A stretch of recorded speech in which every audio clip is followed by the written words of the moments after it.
अस्सलाम वालेकुम स्टूडेंट्स। वालेकुम सलाम ma'am. Today the topic we will discuss is the factors affecting। आज ऑलमोस्ट आई थिंक इसको हम वाइंड अप कर देंगे। एक्सट्रैक्शन को हमने एक्सट्रैक्शन को उसकी डेफिनेशन, उसका प्रिंसिपल, एक्सट्रैक्शन सिस्टम, एफिशिएंसी, उसकी लिमिटेशंस एक्सट्रैक्शन की क्या क्या हैं, उस पे batch extraction, continuous extraction, counter current extraction and today is the factors affecting extraction. ठीक है, एंड द एप्लीकेशन। ये दो हमारे टॉपिक रह गए हैं और इसके बाद ये हमारा जो एक्सट्रैक्शन का टॉपिक है ये क्लोज हो जाएगा। देन लास्ट हमारा फिर क्रोमेटोग्राफी का टॉपिक शुरू होगा। ठीक है जी। तो फैक्टर्स कौन कौन से हैं एक्सट्रैक्शन सिस्टम में? अच्छा, पीछे में से किसी ने कुछ पूछना है तो पिछले लेक्चर में से पढ़ा आप लोगों ने? जी मैम, पढ़ा है, क्लियर है सर। अच्छा ठीक है। तो today is the factors. Factors आप लोगों ने जिसने सारे लेक्चर्स दिए हैं या पीछे से पढ़ा है उसके लिए क्लियर होगा किन किन फैक्टर्स पे अफेक्ट करता है। पहला फैक्टर हमारा मोस्ट इंपॉर्टेंट एक्सट्रैक्शन सिस्टम था कि एक्सट्रैक्शन सिस्टम हमने कैसा चूज करना है। एक्सट्रैक्शन सिस्टम का जो डिस्ट्रीब्यूशन रेशियो है, हमें कौन सा एक्सट्रैक्टेंट को एक्सट्रैक्ट करना है और उसकी जो रेशियो है, केडी की वैल्यू है, वो अकॉर्डिंग टू द सिस्टम जो है वो चेंज होती है ना, कि हमारा एक्वा सिस्टम क्या है, हमारा लिक्विड सिस्टम क्या है, जहाँ हमारा जो मटेरियल है जिससे कि हमने वो एक्सट्रैक्ट करना है, आइदर वो कोई सिंथेटिक है या वो हमने कोई प्लांट मटेरियल लिया है। तो अकॉर्डिंग टू दैट, अगर वो प्लांट मटेरियल लिया है तो वो इज अ कॉम्प्लेक्स मिक्सचर, कि हमें उसमें वो बहुत कॉम्प्लेक्स है और उसे हमें उसमें से कोई एक क्लास, हमें या सिर्फ फिनोल्स को एक्सट्रैक्ट करना है या हमें सिर्फ फ्लेवेनॉइड्स को या टर्पीन्स को एक्सट्रैक्ट करना है। अगर हमें एक क्लास को एक्सट्रैक्ट करना है तो अकॉर्डिंग टू डैट हमें उसके आयंस, उसकी जो चार्ज है उसके ऊपर, उसकी जो फंक्शनैलिटीज है, अकॉर्डिंग टू डैट हमने चूज करना है एक्सट्रैक्शन सिस्टम। और अगर उसमें से भी हमें कोई एक स्पेसिफिक कंपोनेंट, एक स्पेसिफिक सब्सटेंस,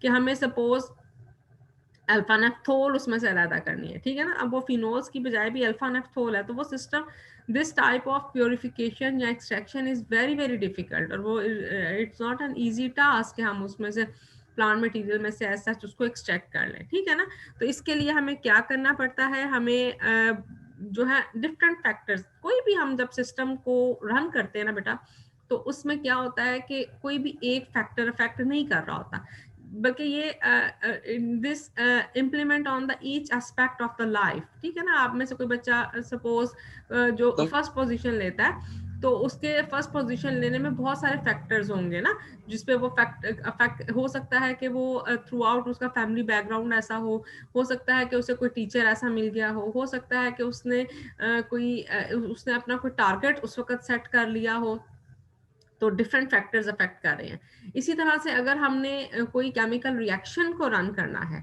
ठीक है, तो उसमें क्या होगा कि उसमें हमारे पास वो जो सब्सटेंस है जिसको हमने प्योरीफाई करना है, जो हमारा मटेरियल ऑफ इंटरेस्ट है, वो हमने देखना है कि उसकी जो है वो किस सबसे पहली बात तो ये कि वो एक्सट्रैक्शन कौन कर रहा है, आइदर उसको कोई नोहो है एक्सट्रैक्शन के उसके ऊपर कोई कमांड है, उसको देखें। अगर आप हम हिट एंड ट्रायल करते रहेंगे, हम उसका अच्छा सा रिव्यू ऑफ लिटरेचर नहीं करेंगे, तो it is not possible to separate the material of interest sequentially. अगर हम उसे कह लें कि हम उसको बहुत ज़्यादा हिट एंड ट्रायल करेंगे, और हमारे यहाँ बहुत दफ़ा रिसर्च में ऐसा ही होता है कि हम लोग अच्छा सा लिटरेचर रिव्यू नहीं करते, हम उसके डिफरेंट फैक्टर्स को नहीं देखते, हम उसको उस सब्सटेंस को स्टडी ही नहीं करते, और हम कहते हैं अच्छा ये मैडम ने कह दिया, ये सर ने कह दिया, ये उसने कह दिया, ये इधर लिखा और हमने कर लिया। ठीक है ना,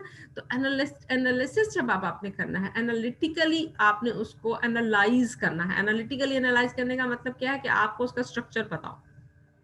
ठीक है, बीइंग अ केमिस्ट अगर आपको उसका स्ट्रक्चर पता है कि ये कंपाउंड है, इसको मुझे सेपरेट आउट करना है। अब वो कंपाउंड किस चीज में मौजूद है, आइदर वो कोई ऑर्गेनिक सब्सटेंस है, आइदर वो कोई इनऑर्गेनिक सब्सटेंस है।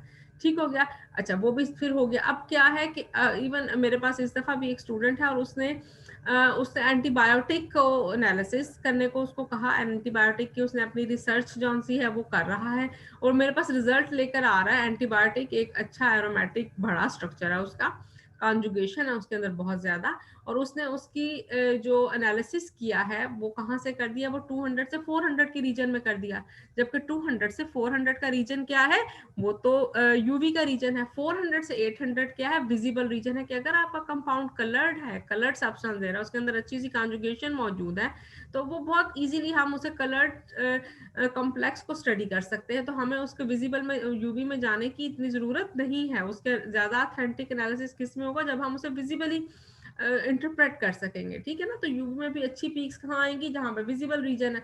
तो हम स्ट्रक्चर को स्टडी नहीं करते, उसके बाद फिर हम लगातार लगे रहेंगे कि एक सॉल्वेंट, दूसरा सॉल्वेंट, तीसरा सॉल्वेंट, चौथा, पांचवा, छठा। हम ये नहीं देखेंगे कि हम पिछला लिटरेचर देखें कि ये पिछले जौन सा काम हुआ है उसको अगर हम स्टडी करते हैं। आप कोई भी, जब आप चाहे बीएस की रिपोर्ट लिखेंगे, एमफिल की लिखें, पीएचडी की लिखें, तो introduction and review of literature, ठीक है, इसको बहुत ज़्यादा सिग्निफिकेंट है ये, इनकी जो स्टडी है।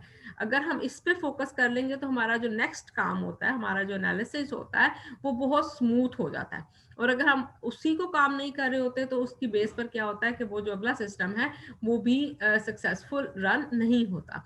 तो अब जो ये सिस्टम, हमने लिटरेचर जो स्टडी करना था, वो क्या लिटरेचर स्टडी करना है, हमने ये देखना है कि अगर ये ऑलरेडी काम हुआ है तो इस काम में उसने कौन कौन से पैरामीटर्स को स्टडी किया था, ठीक है ना। और ये कोई अब बच्चों से कहा जाए कि लिटरेचर लेकर आए, तो वो कहते हैं इस पे तो पहले कोई काम हुआ ही नहीं, ये तो पहला और काम है जो हमने किया है, ठीक है ना। तो ऐसा नहीं होता, काम जो सा है वो पहले हुआ होता है, हमें उसे सर्च करना होता है, उसे स्टडी करना होता है। तो सपोज एक्सट्रैक्शन जो सी है वो मैंने आपसे कह दिया कि आपने एंटीबायोटिक क्लोरमफेनिकल है, वाटर से एक्सट्रैक्ट करनी है, ठीक है ना। अब क्लोरमफेनिकल को एक्सट्रैक्शन करना है आपने वाटर के थ्रू, तो आप एक्सट्रैक्शन के बहुत सारे मेथड्स है, हमने चूज कर लिया, सपोज हमने लिक्विड लिक्विड एक्सट्रैक्शन करनी है। तो अब लिक्विड लिक्विड एक्सट्रैक्शन में क्लोरमफेनिकल का फार्मूला आप अगर देखो तो उसमें क्या है, एंटीबायोटिक को आप सिंपल देख लो, एंटीबायोटिक का, या डाइज को देख लो, डाइज और भी मैं इजी कर देती हूँ आप लोगों के लिए, कि डाइज कौन सा है, डाइज है ना, कलर्ड है, और एरोमेटिक रिंग है काफी बड़े सारे उसके अंदर भी। तो जिसकी वजह से क्या होगा, और ऑर्गेनिक इन नेचर है, ठीक है, ऑर्गेनिक इन नेचर है, तो इसका मतलब है कि हमें कोई ऐसा सिस्टम डेवलप करना है जिसमें कि उसकी, अगर हमने लिक्विड लिक्विड एक्सट्रैक्शन को ही, हम चूंकि हमारा टॉपिक ये है तो हम इसको फोकस करें कि जो डाई है वो ऑर्गेनिक लिक्विड जौन सा है हमारे पास एक्वा सिस्टम है, और जो दूसरा सिस्टम है पहला तो क्या होना चाहिए कि उसकी डिस्ट्रीब्यूशन रेशियो हाई होनी चाहिए, ठीक है ना। वो ऑर्गेनिक सॉल्वेंट में अच्छे से डिसॉल्व होनी चाहिए, लेकिन विजिबल होनी चाहिए विद द वाटर, और तकरीबन डाइज होती भी हैं, ठीक हो गया। फिर सेकंड, केडी के वैल्यू देख ली कि हमने किन दो सॉल्वेंट्स का केडी वैल्यू जौन सा है इसके साथ जो पीछे लिटरेचर में पढ़ा गया है वो हाई है। सपोज वो उसने कह दिया कि एथनॉल और water with the ratio of कितना, 10:1 कर लो, कि 10 ml एक लेंगे और 1 ml वाटर लेंगे।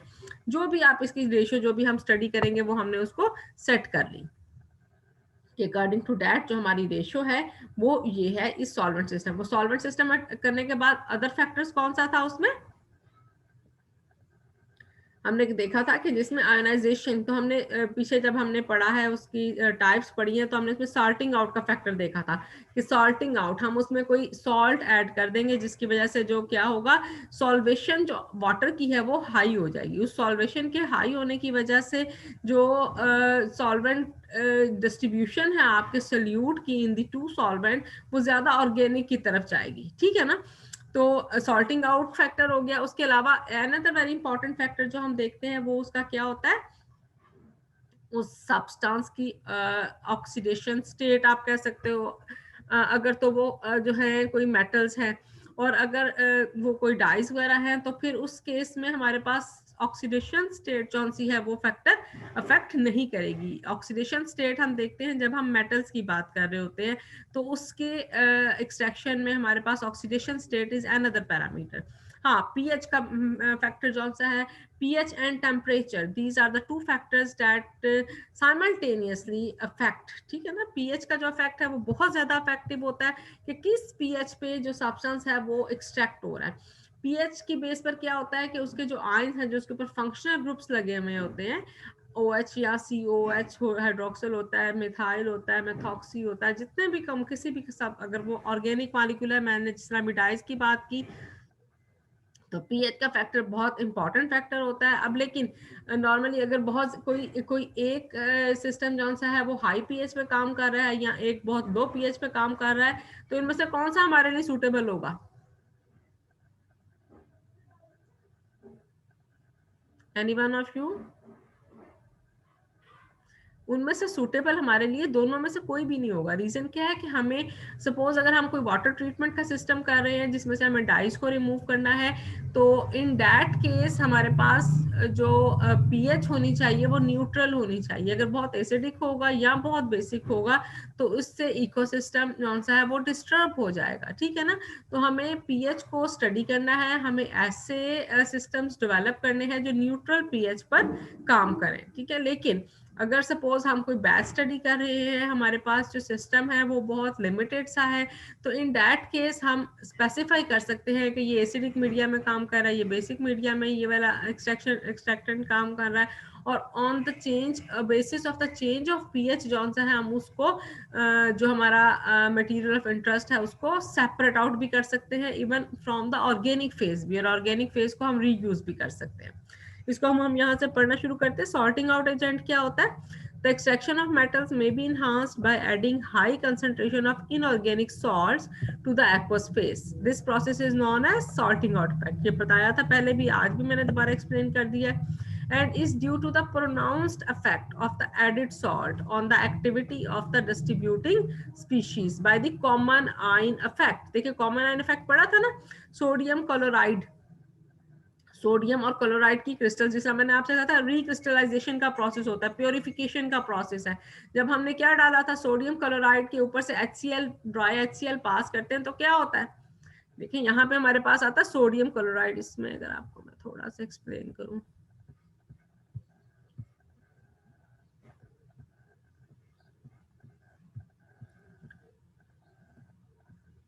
ठीक है जी, ये सोडियम क्लोराइड, यहाँ पे एरो लगा दे अगर हम,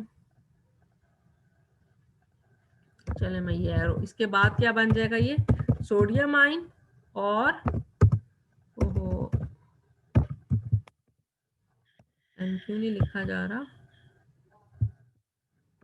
सोडियम आयन बन जाएगा, और ये मैं ऊपर आयन नहीं डाल रही हूँ, पॉजिटिव और नेगेटिव, ठीक है ना, क्लोराइड और सोडियम आयन में चेंज हो जाएगा, ठीक है। अब ये रिवर्सेबल रिएक्शन होता है, इसको मुझे यहाँ पे डबल एरो लगना चाहिए। तो क्या होगा, जब मैं HCl पास करूंगी तो क्या हो जाएगा, ये क्लोराइड आयन कॉमन हो जाएगा, जिसकी वजह से जो इक्विलिब्रियम है वो कहाँ शिफ्ट हो जाएगा, it will shift towards the left side. तो सोडियम क्लोराइड कौन सा है वो हमारे पास जो रिएक्शन है सोडियम क्लोराइड के बनने का वो स्पीड अप हो जाएगा, जिसकी वजह से क्या होगा, आपके पास प्योर क्रिस्टल कौन सी है वो आ जाएंगी, ठीक है ना। तो ये हमारे पास कॉमन आयन इफेक्ट की बेस पर हमने उसको सेपरेट आउट कर लिया था।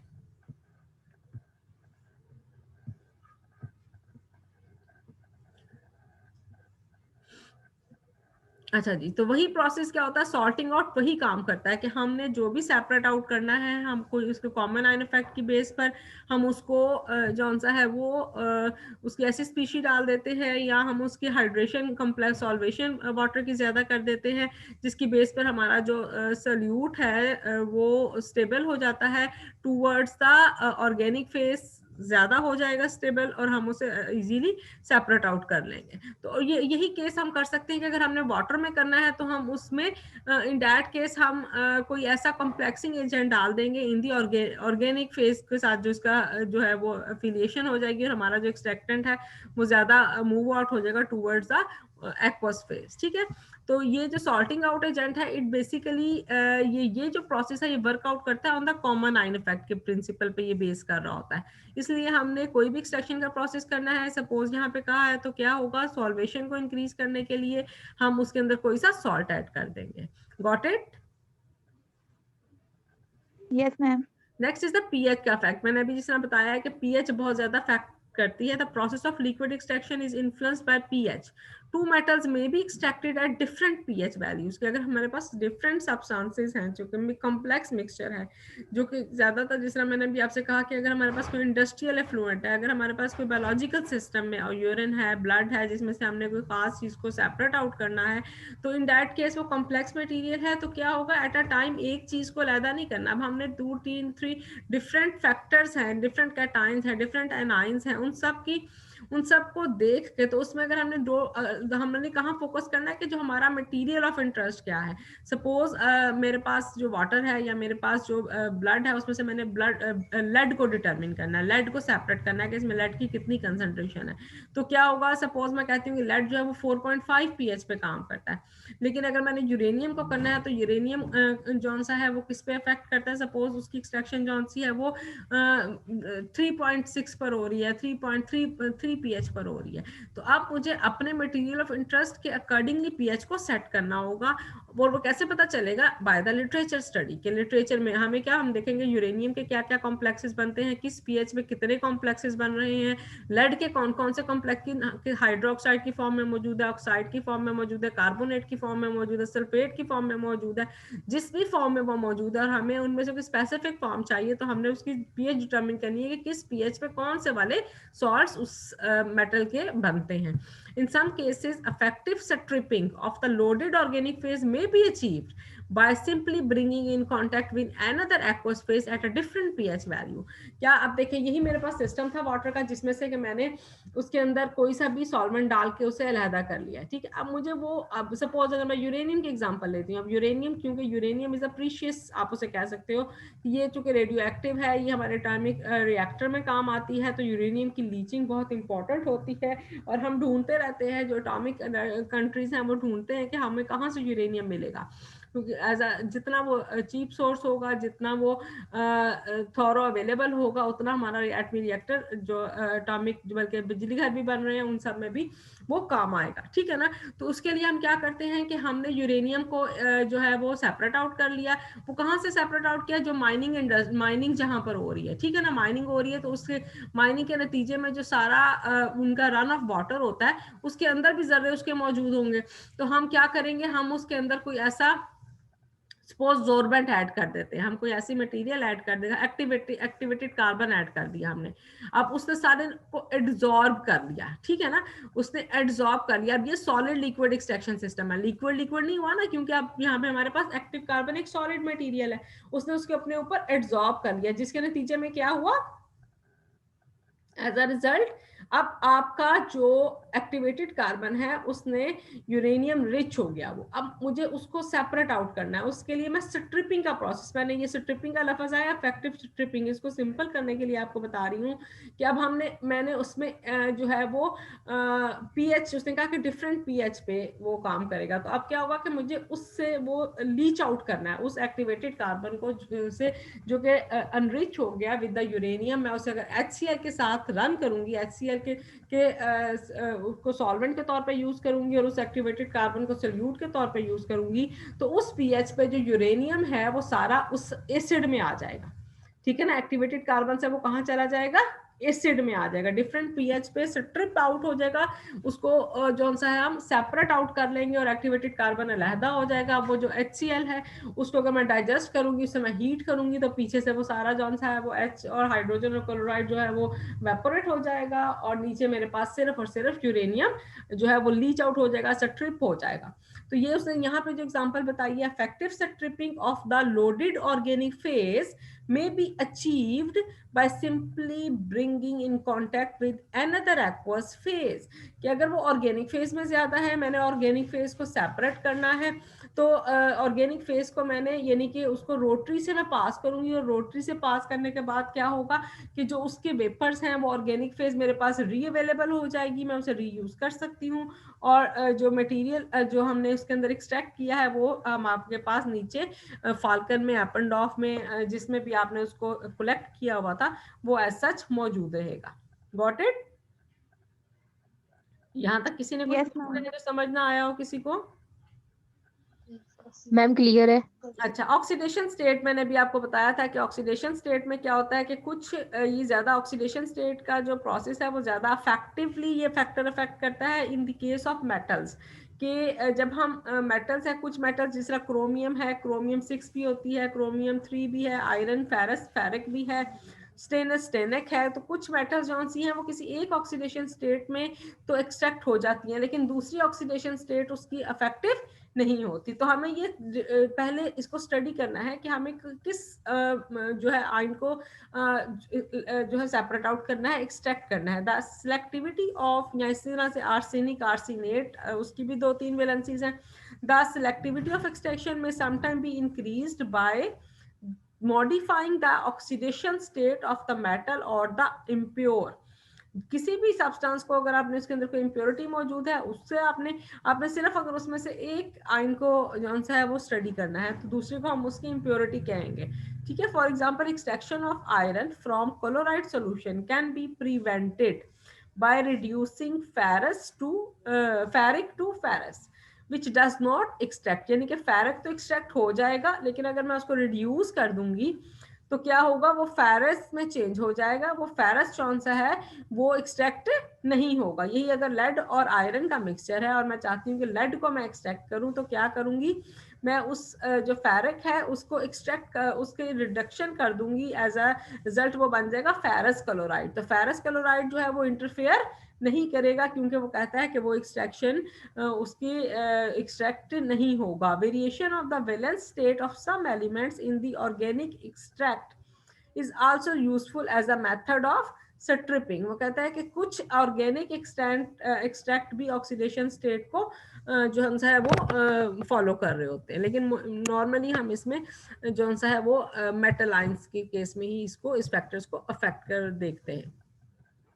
मास्किंग एजेंट, हाँ जी, मास्किंग एजेंट कौन सा है, ये दोनों में ही बहुत इफेक्टिव होता है। मास्किंग का मतलब क्या होगा कि हमने उसको एक को छुपा दिया, मास्क कर दिया। These agents which are metal complexing agent prevent particular metal from taking part in their usual reaction. जिस तरह मैंने अभी बताया कि फेरस से फेरिक से फेरस क्लोराइड बना दिया, ठीक है ना, तो ये इसको हम एज अ मास्किंग भी कह सकते हैं कि हम इसके कॉम्प्लेक्स किसी और सब्सटेंस के साथ बना दें। And in this way they remove their interference without requiring an actual separation. Actual separation हमें चूंकि इसकी चाहिए नहीं थी आयरन और लेड के मिक्सचर में, तो हमने इसको क्या कर दिया, फेरस क्लोराइड, यहाँ तो ऑक्सीडेशन स्टेट चेंज हुई ना, लेकिन अगर हम इसके सल्फेट बना देते हैं, सपोज हमने इसका सल्फेट बना दिया, तो सल्फेट भी फिर फर्दर रिएक्ट नहीं करेगा। These agents are also known as sequestering agent, are used to prevent certain metals from forming extractable complexes in in solvent extraction and thus greatly increase the selectivity of the extraction method. Example उसने यहाँ पे आगे दिया कि aluminium iron की presence में अगर हमने एक्सट्रैक्ट करना है, किसके साथ, मास्किंग एजेंट क्या है, 8 क्यूनोलिनोल, ठीक है ना, बाय मास्किंग आयरन। आयरन को किसके साथ उसने कॉम्प्लेक्स बना दिया, 8 क्यूनोलिनोल, ठीक है, विद इसके साथ एक ये एक्सट्रैक्शन किया quinolinol by masking iron with an alkali cyanide to form stable ferrocyanide ion. तो मास्क किसने किया, आयरन को मास्क किया, किसके साथ, अल्कली साइनाइड के साथ। एक्सट्रैक्ट क्या करना था, एल्यूमिनियम को, किसके साथ, 8 क्यूनोलिनोल के साथ, ठीक है। ऑर्गेनिक और एक्वस फेज, ऑर्गेनिक फेज कौन सी है, 8 क्यूनोलिनोल, नोल क्या हुआ, अल्कोहल है ये, ठीक है। तो उसमें ये दोनों ही एक्सट्रैक्ट हो जाते हैं, आयरन भी और एल्यूमिनियम भी। हमारा जो मटेरियल ऑफ इंटरेस्ट है वो क्या है, एल्यूमिनियम। तो हमने क्या कर दिया, पहले आयरन को पिछली जो ऑक्सीडेशन स्टेट चेंज कर दी थी, इसमें हमने क्या किया, हमने उसको मास्क कर दिया, किसके साथ, अल्कली साइनाइड, सोडियम साइनाइड के साथ अगर उसके कर दिया तो क्या बन गया, ferrocyanide ion. Cyanide tartrate, citrate, fluoride and EDT are commonly used as masking agents. तो cyanide, tartrate, EDTA, citrate, fluoride, ये बहुत सारे ये एग्जांपल्स हैं किसकी, मास्किंग एजेंट्स की, कि हमें अगर कॉम्प्लेक्स सिस्टम मौजूद है, उस कॉम्प्लेक्स सिस्टम में से हमें अपने सिर्फ फोकस करना है, सिलेक्टिव बनाना है अपने सिस्टम को किसी एक्स वाई जी सोल्यूट के लिए, तो हम इनमें से कोई सा भी मास्किंग एजेंट जो कि उसके लिए सूटेबल होगा, उसके साथ जो जो उसके अंदर इम्प्योरिटीज मौजूद हैं उसको मास्क कर देंगे, जिसकी वजह से जो एक्सट्रैक्शन है हमारे मटेरियल ऑफ इंटरेस्ट की वो बेहतर हो जाएगी. तो in this way the masking agent work in fact affect the solvent extraction system. Modifiers क्या करते हैं, ये जो एक्सट्रैक्शन सिस्टम की सॉलेबिलिटी है उसको थोड़ा सा वेरीफाई करते हैं. सपोज वो कहता है ये are the additives to the organic phase to increase the solubility of the extractant in dilute solutions, इसके बनाकर हम इसको ऐड कर देते हैं ऑर्गेनिक फेज में, जिसकी वजह से सॉलेबिलिटी जो है एक्सट्रैक्टेंट की वो थोड़ी सी बेहतर हो जाती है. इसमें उसने कहा है कि high molecular weight alcohols are commonly used as modifier. Modifier में हाई मॉलिक्यूलर वेट अल्कोहल्स कौन से हैं वो काम करते हैं, जिसकी वजह से क्या होगा, ये अल्कोहल है हाई मॉलिक्यूलर, पहले भी हमारे पास क्विनोलिनोल अल्कोहल है, जिसकी वजह से क्या होगा, जितना उसका हाई मॉलिक्यूलर वेट होगा उसका ऑर्गेनिक कंटेंट एरोमेटिक जो मोइटी है उसका कंटेंट इंक्रीज हो जाएगा, जिसकी वजह से जो डिस्ट्रीब्यूशन रेशियो है, जो उसकी सॉलेबिलिटी है वो थोड़ी सी वेरी कर जाएगी. तो साइनर्जिस्टिक एजेंट क्या होते हैं, जो कि एडिड साइनर्जिज्म आपको पता है ना, जो कि एक के लिए फायदामंद है दूसरे के लिए भी फायदामंद है, साइनर्जिस्टिक इफेक्ट हम उसको कहते हैं. These are added to the organic phase in order to enhance the extraction. They form complex which are taken up by the extractant. Even if the extractant does not form suitable complex directly with the desired metallic species, कि अगर वो desired metallic species के साथ direct नहीं भी complex बनाता, लेकिन क्या होता है कि उसके नतीजे में क्या होगा कि ऑर्गेनिक फेज की या तो सॉलिबिलिटी उसके साथ सोल्यूट के साथ इन्हांस हो जाएगी, या फिर कोई इम्प्योरिटी कौन सी है वो उसको मास्क कर लेगा. तो ये इनके ये सिनर्जिस्टिक इफेक्ट, ये जो ऊपर आपने 4 इफेक्ट पढ़े हैं उन दो में से किसी एक को किसी दो को कंबाइंड इफेक्टली वो उसका डायरेक्ट बेशक वो मास कॉम्प्लेक्स नहीं बनाता, लेकिन उसका फैक्टर ऐसा इफेक्ट ऐसा होता है कि वो उसके प्रोसेस को जो है वो मोर सिलेक्टिव एंड सूटेबल बना देता है. Neutral organophosphorus compounds added to acidic organophosphorus compound exert synergistic effect. कि अगर हमने एसिडिक ऑर्गेनोफॉस्फोरस कंपाउंड को सेपरेट आउट करना है, उसके अंदर हम थोड़ा सा न्यूट्रल ऑर्गेनोफॉस्फोरस भी डाल देते हैं, तो जिसके नतीजे में क्या होगा, वो कहता है कि कंपाउंड के ऊपर कौन सा है वो साइनर्जिस्टिक इफेक्ट पड़ेगा और वो उसकी जो सेपरेशन है वो ज़्यादा बेहतर हो जाएगी. अच्छा, अब एडवांटेजेस इसके क्या है, एडवांटेजेस कौन से एडवांटेजेस कोई आप में से बताएगा.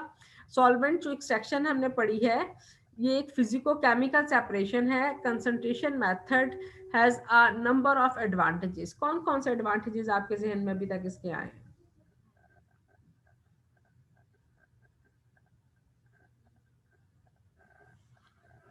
No response. See this is common sense की बात है. नंबर वन, ये बहुत चीप सा प्रोसेस है, ठीक है ना, हमें कोई इसके लिए बहुत ज्यादा जो है वो जरूरत नहीं है, ठीक है. इसके क्या हम इसको बहुत ज्यादा जौन सा है कोई हमें एक्सपर्टीज की जरूरत है, हमें सिर्फ कोई इंस्ट्रूमेंट की जरूरत है, हमें सिंपल एक सेपरेटिंग फनल चाहिए होती है, हमें सेपरेट एक ग्लास अपरेटस सिंपल सा चाहिए होता है, और उसमें हम सिर्फ डिफरेंट एक्सट्रैक्शन सिस्टम्स को डिफरेंट रेशियोज के साथ हम चूज करके अपने कंपाउंड को सेपरेट आउट कर सकते हैं. सेपरेट आउट करने के लिए जिस तरह हम HPLC भी यूज करते हैं, GCMS भी यूज करते हैं, तो वो हाई टेक टेक्निक हो जाती है ना.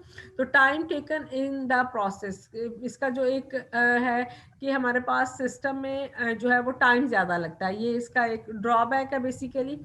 लेकिन ये और इसका फ़ायदा इस तरह से हो सकता है कि हमारे पास अगर सिस्टम जौन सा है वो सल्यूट जौन सा है वो बहुत थोड़ी मिकदार में है, तो हम उसको टेस्ट कर लेते हैं बैच स्टडी में कि आया ये कंटिन्यूस के लिए हम करें या ना करें, ठीक है. Time taken in the process, a more complete separation of ions than in the precipitation process. In comparison precipitation process के मुकाबले में क्या होगा, वो सेपरेशन ज़्यादा अच्छी है, because a small interface area and the absence of precipitate preclude co-precipitation and other processes that may complicate separation of the components कि अगर हमारे पास अदर सिस्टम है वो भी प्रेसिपिटेट कर रहे हैं तो उसको जो सा है वो सेपरेट आउट करना, उनको जो कलर्स हैं उनको फाइंड आउट करना, या वाइट प्रेसिपिटेट्स ही बन रहे हैं तो वो भी इम्पॉसिबल होता है कि हम देखें कि हमारे पास दो सब्सटेंसेस के अगर वाइट प्रेसिपिटेट बन रहे हैं तो हम उसको किस तरह से फाइंड आउट कर सकते हैं। ठीक है, तो इस केस में जब हम उस सॉल्वेंट एक्सट्रैक्शन के सिस्टम में करते हैं तो ये जो प्रेसिपिटेशन के प्रोसेस के ऊपर इसका एक ये बेनिफिट है।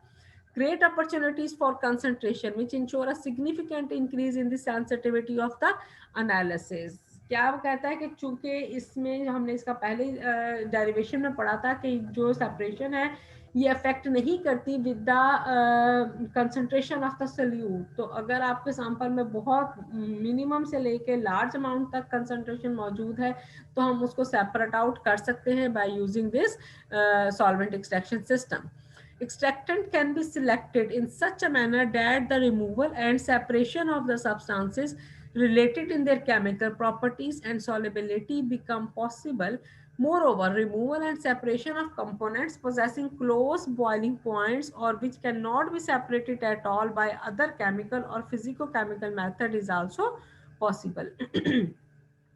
Ranges of solvents and solvent system. Solvent system जब मैं बात करती हूँ तो वो रेशियोज ऑफ टू और three different solvent, multi solvent system जिसे हम कहते हैं ना, वो बात आ जाती है। तो इन की अवेलेबिलिटी है हमारे पास, जिसकी वजह से क्या है कि जिनका बॉइलिंग पॉइंट बहुत सेम है, जिनका फार्मूला बहुत सेम है, प्रॉपर्टीज बहुत ज़्यादा सेम है, लेकिन large variation availability of variable solvent system की वजह से हम इस सिस्टम को यूज़ कर सकते हैं सेपरेट आउट करने के लिए, प्योरीफाई करने के लिए।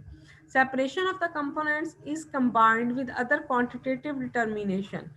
इसको हम कंबाइंड हाइब्रिड सिस्टम में भी यूज कर सकते हैं। हाइब्रिड सिस्टम क्या होता है कि सिर्फ हम सॉल्वेंट सिस्टम को यूज ना करें बल्कि एक्सट्रैक्शन स्पेक्ट्रल एनालिसिस, कि हम क्या करें, पहले एक्सट्रैक्शन करें एक सिस्टम में, फिर हम देखेंगे ये जो सब्सटेंस आ रहा है इसके स्पेक्ट्रा क्या कह रहा है, पीक्स में लैम्डा मैक्स क्या है, जिसकी बेस पर हमें पता चल जाएगा कि जो हमारा सिस्टम है वो कितना एफिशिएंट है, इधर हमारा रिक्वायर्ड मटेरियल इसके अंदर मौजूद होगा स्पेक्ट्रा के अंदर या नहीं।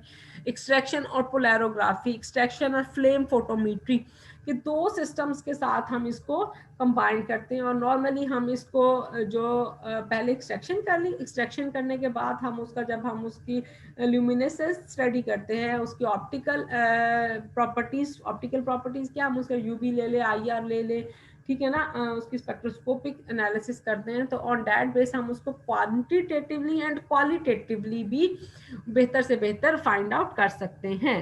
ठीक है, उसको हम वेरी कर सकते हैं कि हमारा जो पीक है वो तो 420 पे आना चाहिए, अभी पीक जौन सी वो 400 पे आ रही है, इसका मतलब है कि अभी इसमें एक्सट्रैक्शन की अभी और जौन सी है वो स्पेस बाकी है, इसलिए हम इसको चेंज करना चाहिए। तो इस तरह से हम इसकी डिफरेंट स्पेक्ट्रल प्रॉपर्टीज को स्टडी कर सकते हैं in combination to the extraction process, और हम इसकी क्वालिटेटिव और क्वांटिटेटिव एनालिसिस को बेहतर कर सकते हैं। In number of cases the extract contains more stable forms of compound than water। बहुत सारे केसेस में वो क्या कहता है कि जो एक्सट्रैक्ट है वो स्टेबल फॉर्म्स उसकी मौजूद होती हैं वाटर के अलावा, तो जिसकी वजह से हम जब इसे ऑर्गेनिक फेज के साथ ऐड करते हैं तो हमारे पास जो सेपरेशन है वो ज़्यादा बेहतर हो जाती है। ज़रूरी नहीं कि water is a universal solvent, तो वाटर में जो स्टेबल फॉर्म्स हैं वही हमारे पास मोस्ट स्टेबल हैं, बल्कि मोर स्टेबल फॉर्म्स कौन सी हैं वो ऑर्गेनिक फेज में भी ऑब्टेन हो सकती हैं। The operation is carried out at low room temperature पे, चूंकि हम इसे कर लेते हैं, ये बहुत सॉल्वेंट सिस्टम के बेस पर कर रहा होता है कि थोड़ा सा टेम्परेचर चाहिए होता है। Process can be automatically controlled भी हो जाता है, ठीक है ना। ऑटोमेटिकली कंट्रोल्ड के लिए हमारे पास जो है वो अब इसमें डिफरेंट सॉलिड फेज एक्सट्रैक्शन भी आ जाती है, FIA एक्सट्रैक्शन भी आ जाती है। The selectivity of reactions can be appreciably increase, जिसकी वजह से ऐसे जितने हमारे पास सिस्टम्स अवेलेबल होंगे, जितना अच्छा हमने स्टडी किया होगा, उतने ही हमारे पास मोर सिलेक्टिव एक्सट्रैक्शन सिस्टम हम अपने एक्सट्रैक्शन के लिए चूज कर सकते हैं। These are the properties of extraction, जैसे एडवांटेजेस एंड डिसएडवांटेजेस भी आप इसमें से एक दो को कह सकते हो, जैसे कि ये जो सा टाइम टेकन वाला वेरी फर्स्ट उसमें प्रोसेस लिखा हुआ है,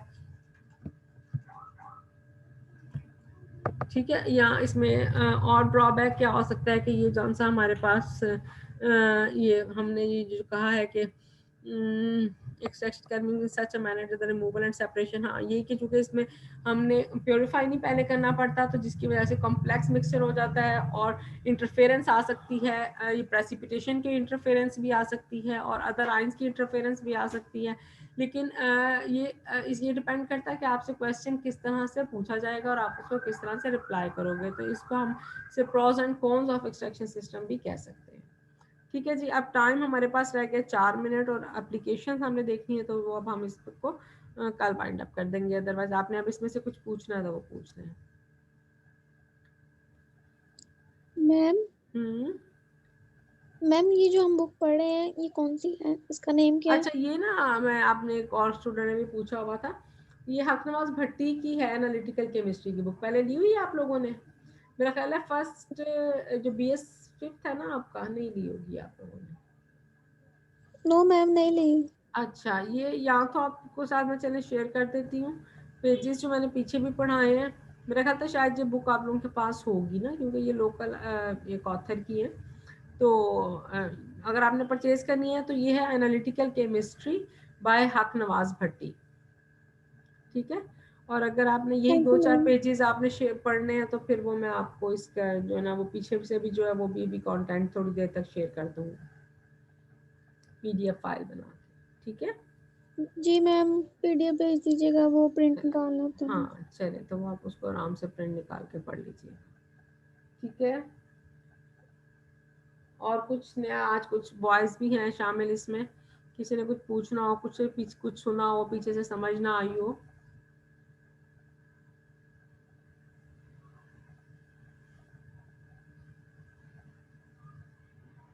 चले ठीक है, बस फिर आप लोग इसको पढ़ लीजिएगा और कल हम इसको वाइंड अप कर देंगे। इसको चैप्टर को अच्छे से कल तक पढ़ के रखिएगा। किसी ने कुछ भी इसमें से पूछना तो मैं आपके साथ बल्कि आज वो नोट्स भी शेयर कर देती हूँ, तो कल हम इसको फिर दी एंड कर देंगे। ठीक है, ओके जी, अल्लाह ओके मैम, हाफिज, अल्लाह हाफिज। अल्लाह हाफिज।